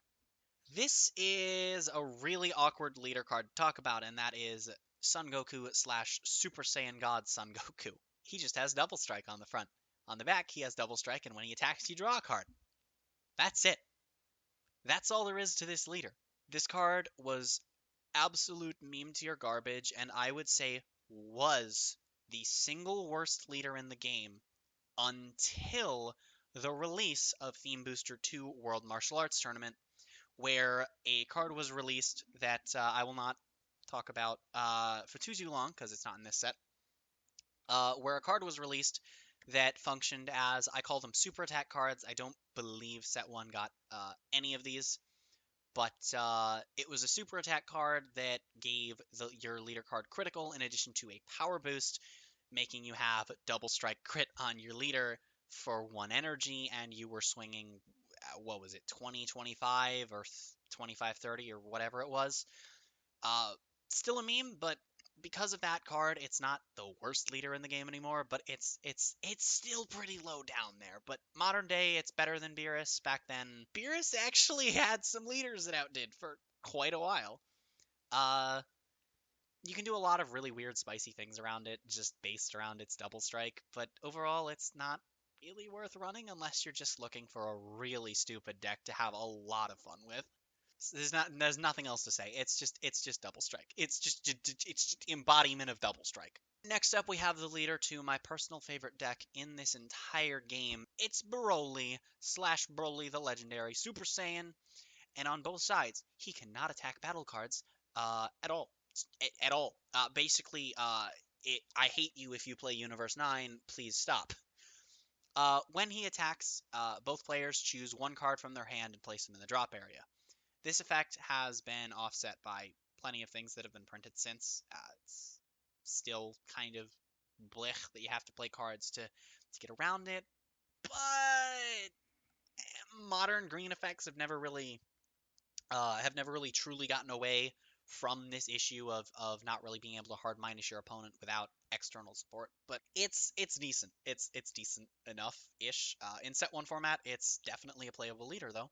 And then when he awakens, when he attacks, you draw one card first, and then both players choose a card from their hand and battle area and place them in their drop area. Again, you don't get to truly minus your opponent unless you have external support, but you can still start clearing their stuff off the board. Additionally, you don't get to choose the card from their battle area, but that's fine. Another issue this card has is that this card, along with all of its field removal in the deck built around it, doesn't really have a way around barrier, and also it didn't actually properly get a way to protect itself until I want to say it was either set 2 or I want to say it was set 3, but I could be getting cauliflower and kale mixed up. But the engine that you'd run kind of wasn't worth running in the deck for a short period of time between then and the anniversary box. And then in the anniversary box, we got a more in-house way to keep your field safe. And yeah, this deck has a long history of just kind of getting randomly shafted for no reason, and it's just so saddening to me as someone who loves this deck. But it's an okay leader in set one format. With an extra card we'll be discussing later, you're able to protect your hands, and there's a battle card in set one that was printed to offset the destruction of your battle cards, although it would still force you to minus yourself. But overall, it was able to do some cheesy multi-attacks for cheap costs, so it's not bad. And in set one format, if you're looking to play a mono green deck, he's the best green leader in set one. Next up, we have best character himself, Sun Gohan slash Full Power Sun Gohan. On his front side, when he attacks, if you have more life than your opponent, draw a card. On his back side, the life requirement's taken away, and you get an activate main once per turn. 6 energy, half the cost of Beerus. Nuke your opponent's board. Now, this dies to, well, it doesn't die, but it loses out to Indestructible and Barrier, and has lost a lot of momentum since the release of set 3. However, in sets 1 and 2, there were people playing a blue-green deck that I still have yet to figure out, because I wasn't paying attention when I played against it. So yeah, it's an okay card. Also, being Saiyan slash Earthling as the leader helps, but being green kind of cripples him. Um, Overall, I'd say this leader just is okay. He isn't really worth playing modern day. There's nothing really more to say about him other than that. Most of green in set one's not noteworthy, so that's a theme you'll notice. Next up, we have Awakening Rage Son Goku, a 6 cost for 2 green, a 1 cost 10k combo, 25,000 power, double striker, and you can evolve him for 1 less energy with 1 more specified cost. If you have a Krillin in your drop area, he gains triple strike. This does not stack with double strike. It replaces it, and this bothers me immensely that he didn't have dual attack or didn't gain triple attack. But fine, Bandai. And then when you play him, you choose any number of your opponent's battle cards with which the total energy cost adds up to 6 or less, and kill them. It's kind of a weak effect. It's not really worth it, even in set 1 format. There's nothing really much to it other than that. Next up, we have 2-drop Vanilla Goku. This vanilla in particular is worth noting because in the Assault of the Saiyans days that we're in at the time of recording this, hopefully when this goes up as well, this card is being used in a functionally mono-red version of the Pan deck that focuses around abusing certain set 3 and 7 cards in tandem with this card, and his stat line just works really well with that. But other than that, I mean, he's just your basic vanilla, worth running in set 1 format if you have the space just to poke at the Awakened Leaders, but other than that, nothing really to write home about. Next up, Friend Summoning Son Gohan. He is a 2-cost 10k power, and he has the same effect as Goku and Champa, but he searches for a Krillin. Unlike them, to offset his 1 extra energy, he can search for any color of Krillin, so that's worth noting. Next up, we have Son Gohan, Family of Justice. This is just an adult Gohan, who is your 2-drop 10k blocker. Run it if you have space, nothing to write home about, special about it, fell off the meta, blah blah blah blah blah, you know the speech by now. Next up, Son Goten, Family of Justice. He is interestingly unique from most other cards because he has a 1-cost 5k combo power, and during your turn, when you combo with this card, you choose one of your opponent's battle cards, up to one of your opponent's battle cards, with an energy cost of 3 or less, and KO it. Very powerful. Run this in set 1 format every time if your deck contains green. Even if your deck doesn't, if you have space, this card could be worth considering just because it doesn't have any sort of leader requirements, and all you have to do is combo with it.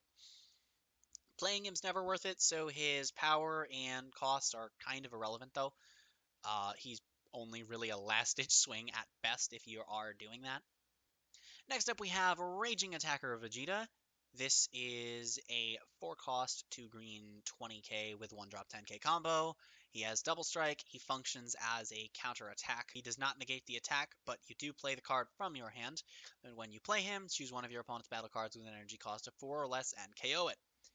If the attacking battle card can be targeted by his skill and does not have Indestructible, this is a way to functionally act as a very expensive negate that you should not be running. I don't think this card is worth playing in any format except draft. I think that obviously if you pull him in draft and you have nothing better, I mean, yes, what are you gonna do, you know? But overall, just not really a good card. Don't run this. Don't run this if you have a choice. Next up, we have Tenacious Vegeta. This is an interesting card that you will never swing into unless forced to, and that is because he is a 2-cost 10k that has the Revenge keyword. Also, he can't be attacked by leader cards. You'll never swing into this. There's no way to force you to that I'm aware of. You can run him. You can run him as bait. The only cards that are going to run into this are like mill matchup. That's it. It's the only use to this card. Next up, we have Implaceable Trunks. He is a 4-cost 2-green 15k. You can evolve him for 1 less energy. He's a Trunks future. He has Double Strike and Revenge, which is interesting. And when a card evolves into this card, choose 1 card from your drop area and add it to your hand. I'm gonna be honest, this is actually kind of a powerful effect. I think the big issue this card has is its cost is a little high, but it's Double Strike Revenge with that effect. It's kind of reasonable. Its effects would be worth playing if its cost was lower, but overall, I don't think it's really worth playing. Now, in set 1 format, and honestly, even debatably, if you're playing certain things in set 3 format, you could argue for running this card as a viable option. But overall, beyond that, it's just kind of not worth playing. Next up, we have Slasher Trunks. He can't attack battle cards, but he's a 1-drop 10k. He's a bad vanilla. Yeah. Next up, we have Trunks Protector of Children. Here's the errata, super combo, moving on. Next up, we have Super Saiyan Gotenks, who we can evolve over a Gotenks. Yes, that's right, the Gotenks support that I mentioned earlier in the video doesn't even actually Union Fusion because that keyword does not exist in set 1 yet. He is a 5-cost with a specified cost of 2, 25k Double Striker, who you can evolve for 1 extra specified cost, but 1 less energy, as 1 does. When you play this card, you can choose up to 2 of your energy, switch them to active mode, and then draw 1 card. I don't think he's worth evolving usually, but if a game goes on long enough, he could be worth running at 2 to 3 copies, just because that is a decently powerful effect, and you play him as effectively a 3-drop. Now, the reason that I don't think he's worth evolving over is because we have Energy Power Gotenks, a 3-drop, 1 specified cost 15k. When he attacks leader card, Your opponent chooses a card from their hand and discards it.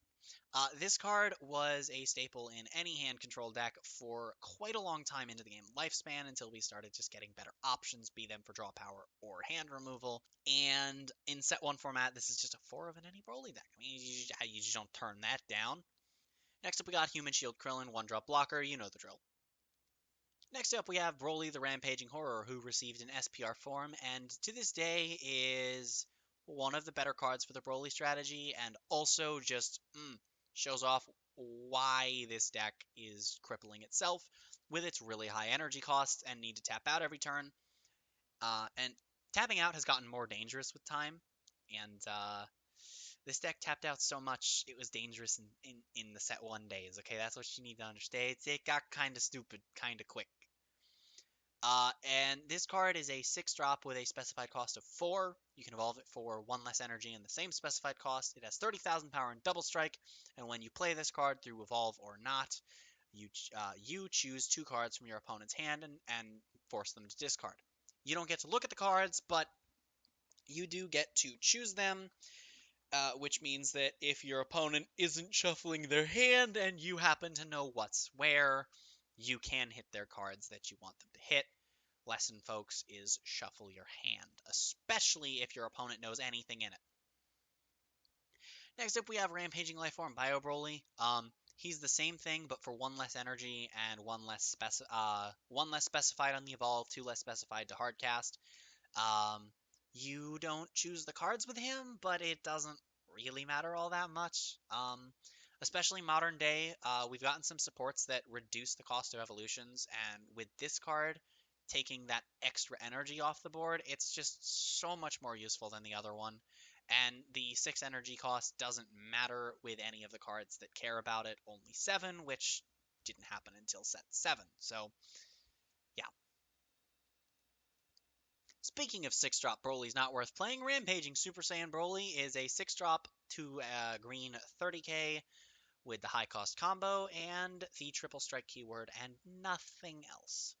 This card was worth running in blue-green hybrids simply because he was a really strong late game card that you could just drop on the board and you ramped yourself to 6 quickly enough that you could probably cheat him out semi mid to late game-ish.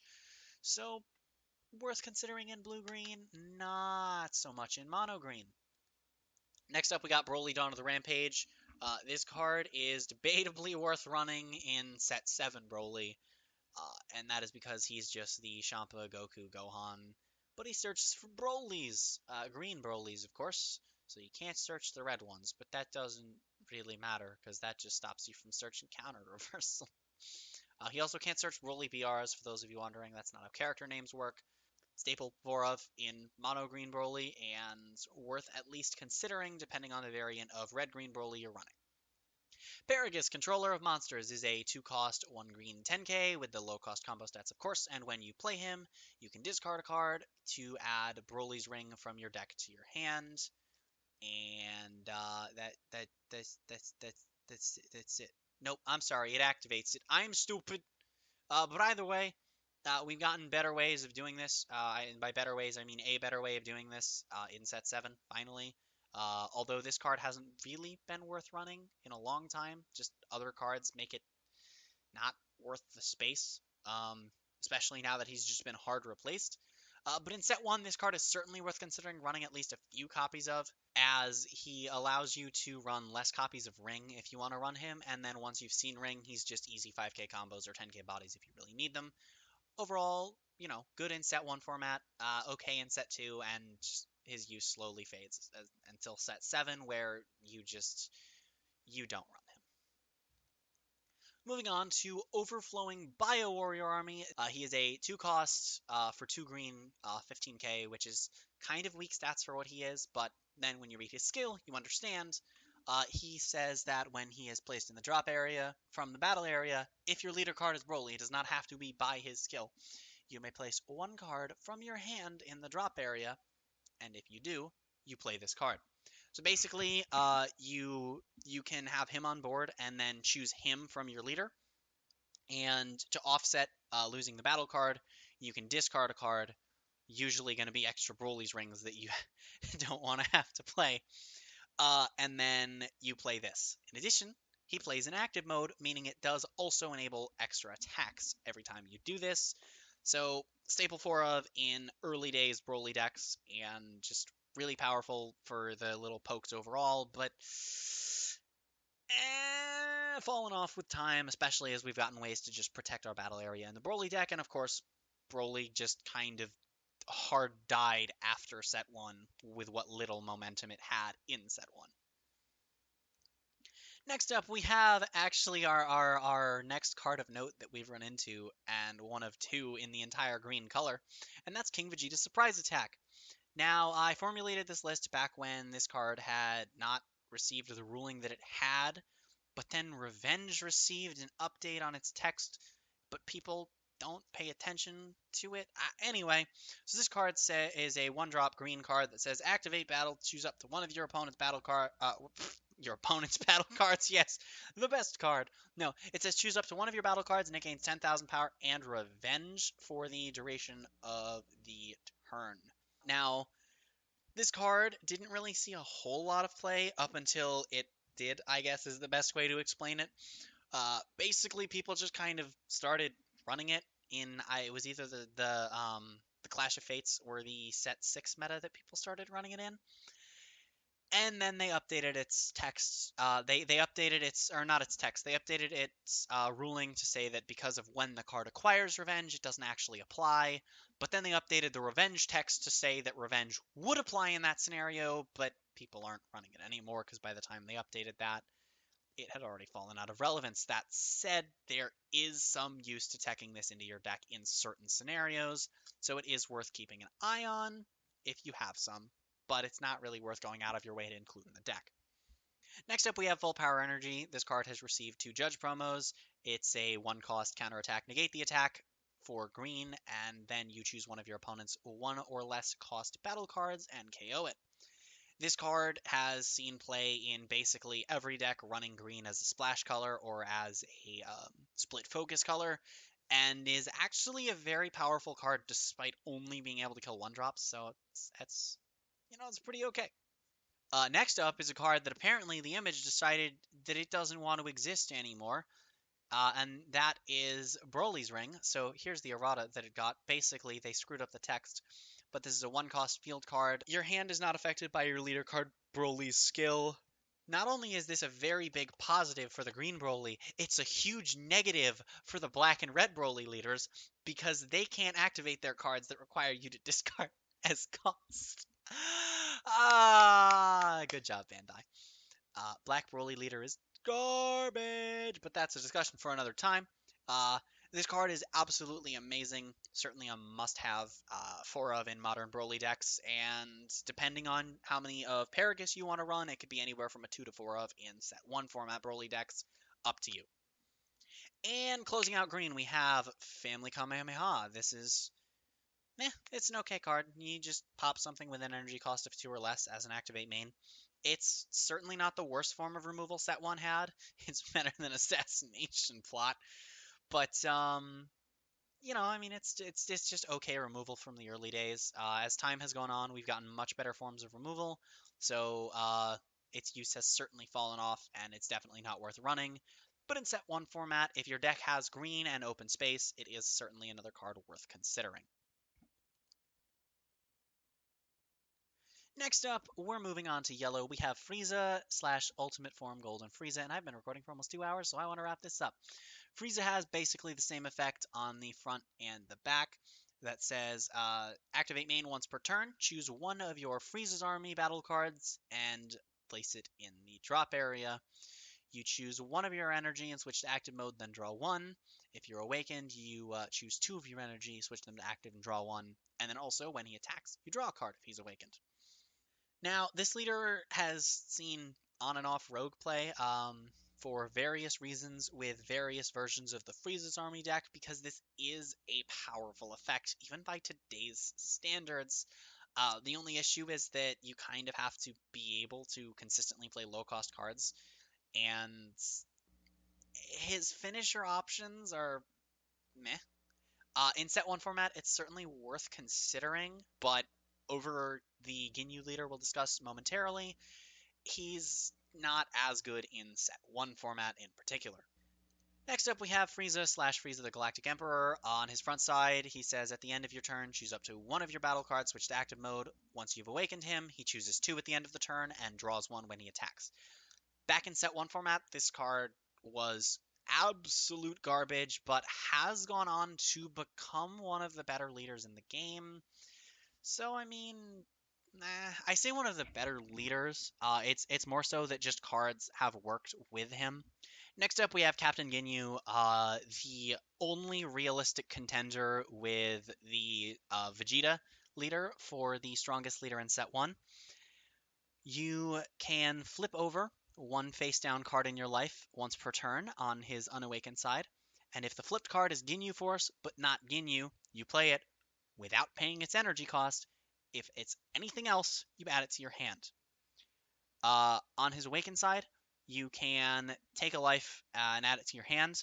If you do, he gains double strike for turn. And then if there are two or more Ginyu Force in play in your battle area, he will gain an additional 5k. And also when he attacks, he draws a card. So he's a bit glass cannony. The Ginyu Force effects aren't exactly that powerful, but he is able to just put out small bodies on board really quickly. And in addition to that, with the red Ginyu Force, you're able to just start dropping stuff on the board. It's just lots of spicy things. His biggest weakness, though, is that especially as time has gone on, there's just not enough things, and the best Ginyu Force cards either don't work well with him or at all with him, or they're Ginyu.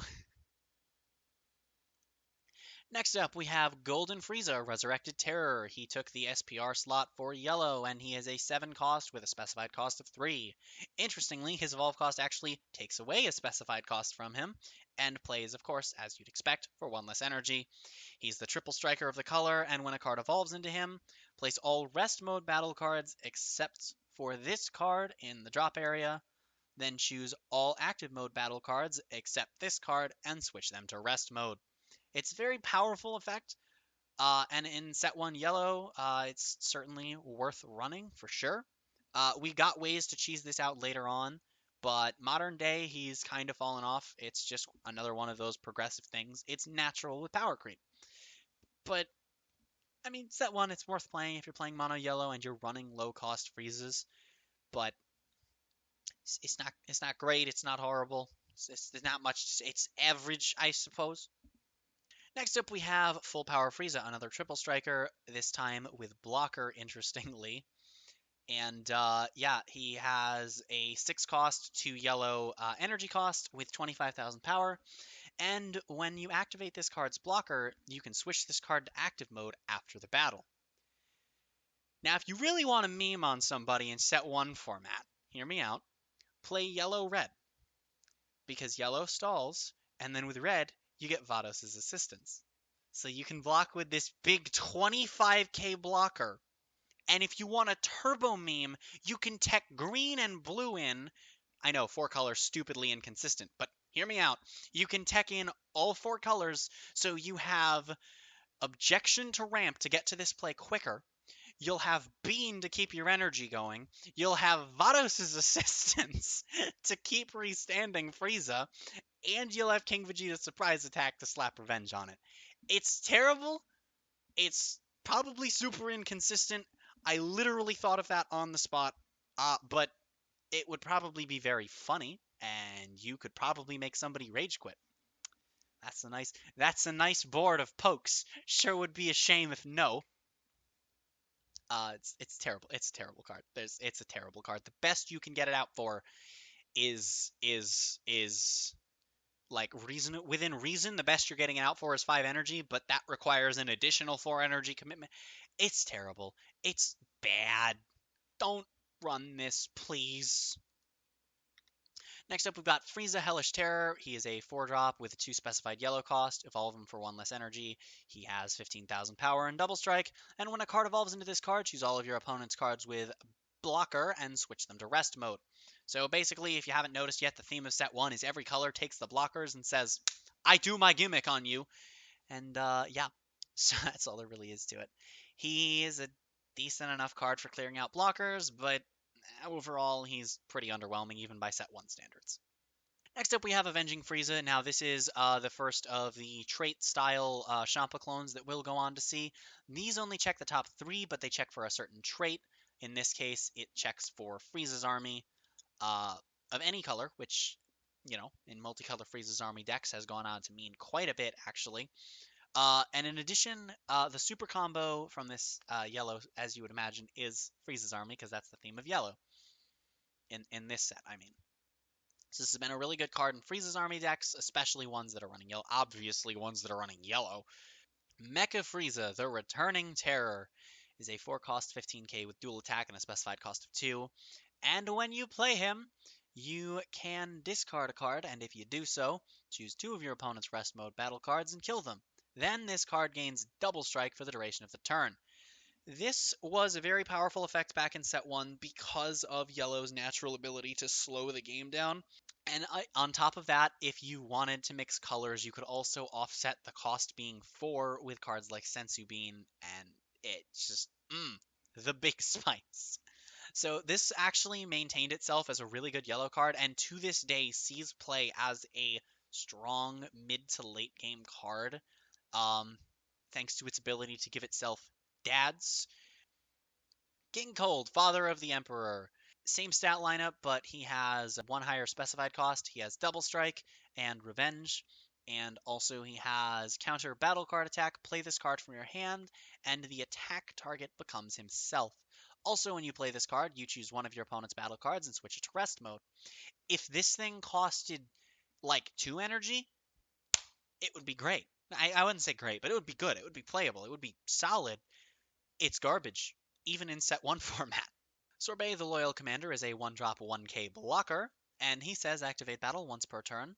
You can discard 1 card, look at up to 2 cards from the top of your deck, choose up to 2 Frieza's army among them, and place them in your combo area. Any remaining cards are placed in the drop area.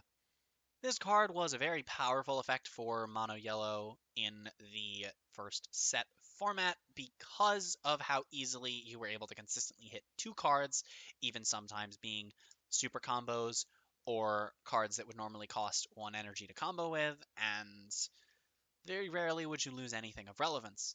Um, this is also a time to mention that blockers were especially prevalent in Yellow because Yellow did not actually have any negates that costed less than 4 energy. Next up, we have Tagoma, however you prefer to pronounce his name, the Loyal Warrior. And permanent, if this card is in rest mode, your opponent cannot attack your other battle cards. This was a decent way of keeping things that you wanted on board, such as pokers like your vanilla 2 drops or your vanilla 1 drops. But unfortunately, he's definitely fallen off. He's not really worth playing anymore, but certainly worth considering in any mono yellow set 1 deck. Shisami the Loyal Warrior is a 4-drop 15k with a specified cost of 2 and the double strike keyword, who says auto when you play this card, choose up to 2 of your opponent's battle cards, and they are paralyzed for a turn. Now, this only prevents them from being stood during the charge phase. I refer to this as charge phase paralysis, as opposed to full turn paralysis, and so on. And I get the term from Vanguard because that's my main game. So if the term bothers you, too bad. Get used to it. Overall, not that amazing of a card, but certainly has his uses even in set 1 format. Could be worth considering depending on the type of build you're going for. Next up, we have Elite Force Captain Ginyu, a 6-drop 25k with a specified cost of 3. I can't see the circles clearly, but that's certainly what it looks like. And when you play him, all of your Ginyu Force battle cards are chosen and given 10,000 power and double strike for the duration of the turn.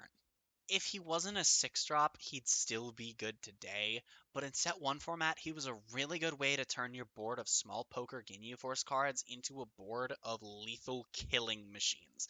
Now, that's a bit of an overstatement because most of them were less than 10,000 power already. It is still certainly a very impactful card in set 1 format. But he is certainly a finisher that I can say you probably won't survive after using due to his high energy cost. But overall, decent card in set 1 format, but since has fallen off. Although if you're playing a dedicated yellow Ginyu Force deck, he's probably still your best finisher, which is not a good thing for the deck. Next up, we have Ginyu Force Raccoon. 2 cost, 10k with 1 specified cost, who gains 6k during your opponent's turn, basically saying that their 15ks can't swing and kill him without comboing. Uh, eh, I mean, I mean, it's there. I suppose, it's okay. You run it in set 1 format if you're playing Ginyu leader, because A, you're probably running the 6-drop in that case, and B, you can play him off the leader, so you want 4 of him, as many chances as possible to see him in life. Birder is another same stat lineup, and instead of gaining power to prevent himself from being killed easily, he switches to active mode at the end of the turn, which is actually a decently powerful effect.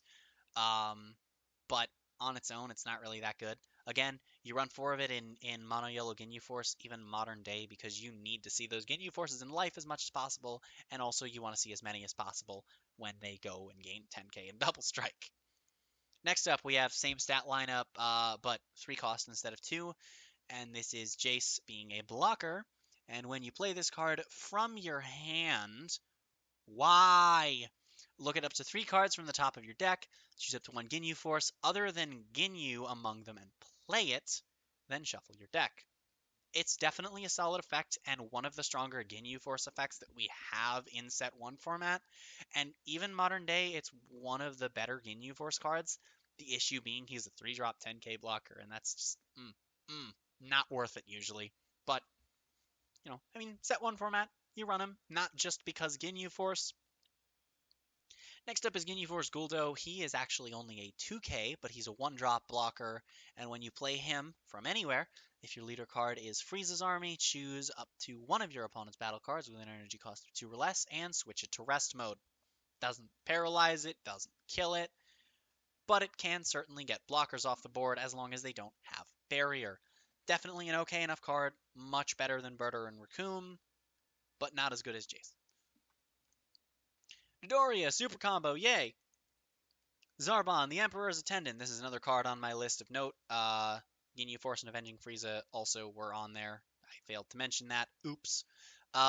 This card, its power, its power and cost lineup are irrelevant because during your opponent's turn, when you combo this card, choose up to one of your battle cards and switch to active mode.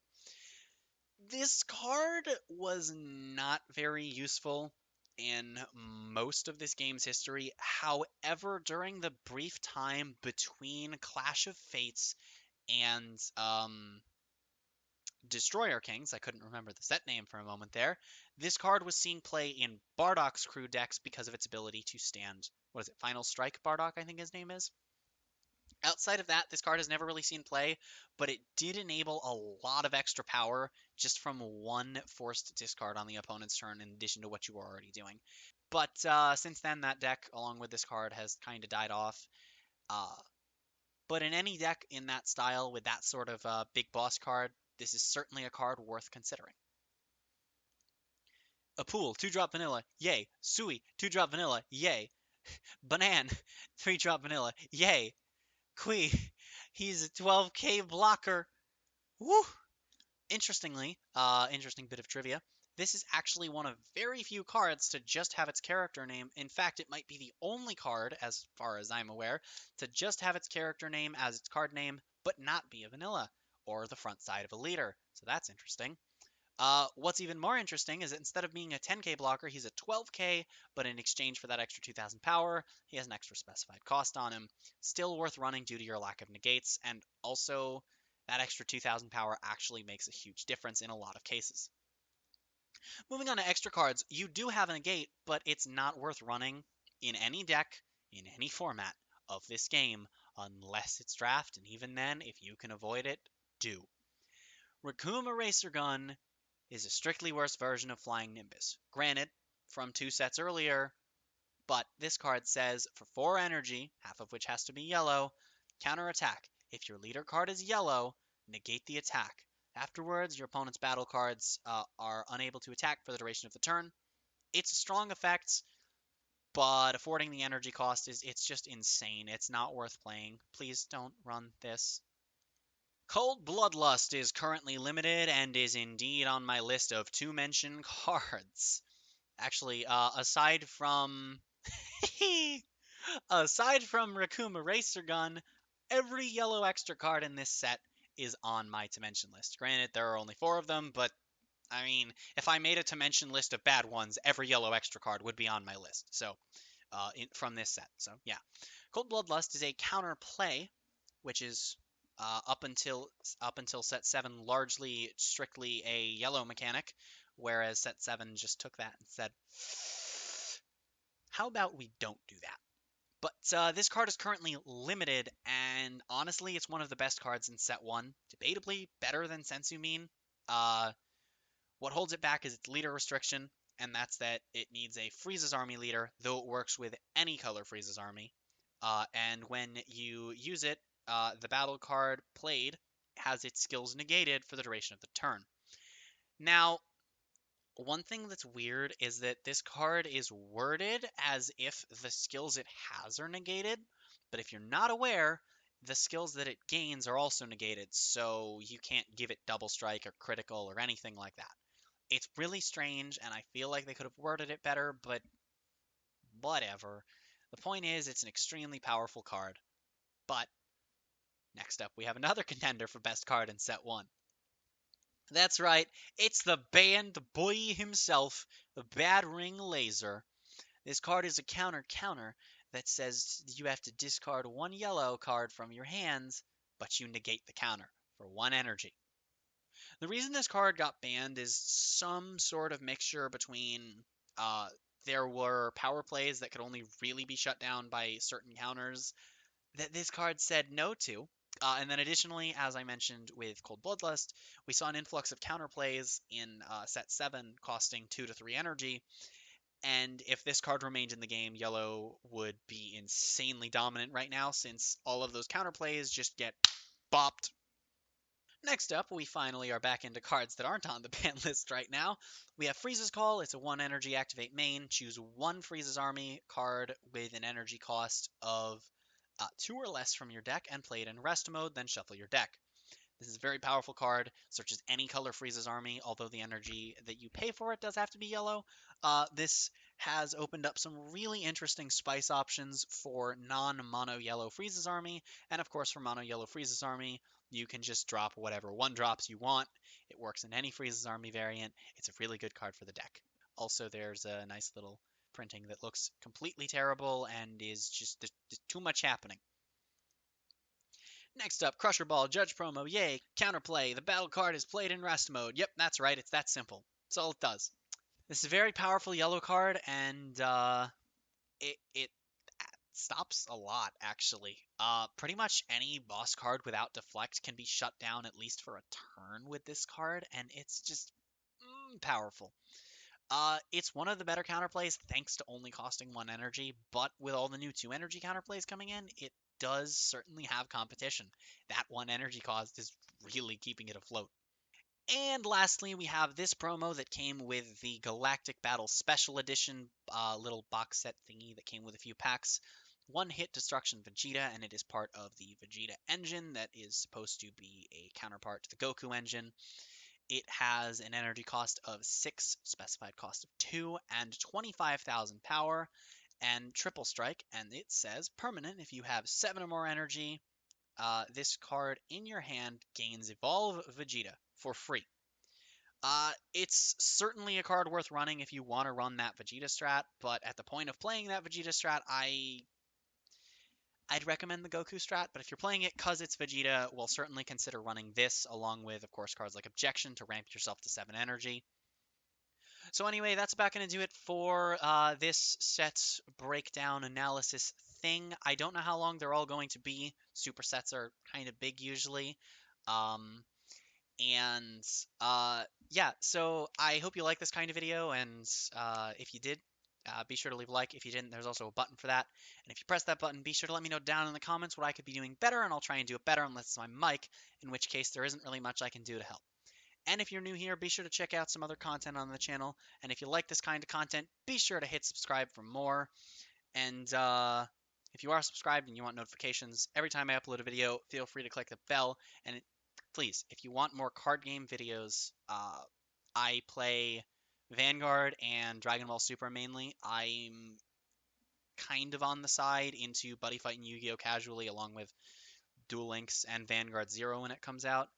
But yeah, so I have to end my recording because this 2 hour recording has apparently eaten up 4 hours worth of recording space.